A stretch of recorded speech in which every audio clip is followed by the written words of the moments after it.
Assalamualaikum warahmatullahi wabarakatuh. Kami dari kelompok 6 dengan anggota Ahmad NIM 002, Helma NIM 012, Siti Robiah NIM 033, dan Azahra NIM 037. Kami akan menjelaskan poster kami mengenai forgiveness.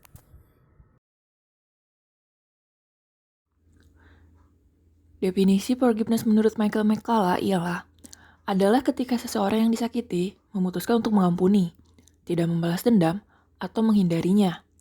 Lalu, terdapat pula faktor-faktor dari forgiveness, yaitu empati, perspective taking, tingkat kelukaan, karakteristik kepribadian, kualitas hubungan interpersonal, permintaan maaf, serta variabel sosial kognitif.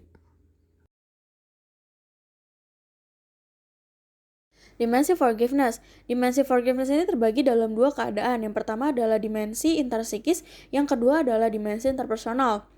Dari dua keadaan tersebut menghasilkan beberapa kombinasi forgiveness. Yang pertama adalah hollow forgiveness. Hollow forgiveness ini adalah ketika korban sudah mengatakan saya sudah memaafkan kamu, tetapi korban masih menyimpan rasa dendam dan kebencian terhadap pelaku. Yang kedua adalah silent forgiveness. Silent forgiveness ini adalah korban tidak lagi menyimpan perasaan marah, dendam, benci kepada pelaku, tetapi tidak juga menunjukkannya. Tujuannya adalah agar pelaku terus merasa bersalah terhadap korban. Yang ketiga adalah total forgiveness. Total forgiveness ini adalah kondisi di mana ketika korban sudah tidak lagi memiliki perasaan kecewa dan benci terhadap pelaku, dan pelaku juga sudah dibebaskan dari perasaan bersalah. Lalu hubungan keduanya akan kembali seperti semula sebelum terjadinya peristiwa menyakitkan tersebut.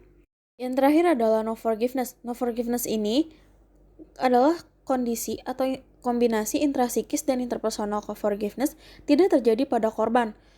Baumeister, Exlin, dan Sommer menyebutkan kondisi ini sebagai total grudge combination. Hal ini dapat terjadi oleh beberapa faktor. Yang pertama adalah claims on reward and benefit, lalu yang kedua ada to prevent recurrence, yang ketiga ada continue suffering, keempat ada pride and reference, dan yang kelima adalah principal refusal. Pertama, penelitian ini bertujuan untuk mengetahui hubungan antara forgiveness dengan stres kerja. Penelitian ini menunjukkan adanya hubungan yang sangat signifikan antara forgiveness dengan stres kerja. Pada subjek dengan forgiveness tinggi, ditemukan bahwa stres kerjanya rendah. Begitu juga sebaliknya, pada subjek dengan forgiveness rendah ditemukan stres kerja yang lebih tinggi. Pada hasil riset yang kedua, ditemukan banyak sekali manfaat dan hubungan forgiveness dengan kesehatan. Salah satunya adalah forgiveness dapat mempengaruhi sistem imun pada level endokrin. Selanjutnya, pada hasil riset yang ketiga, penelitian ini bertujuan untuk menyelidiki efek motivasi memaafkan terhadap penurunan depresi wanita, di mana ditemukan bahwa adanya pengaruh motivasi memaafkan terhadap penurunan tingkat depresi pada wanita melalui forgiveness terapi.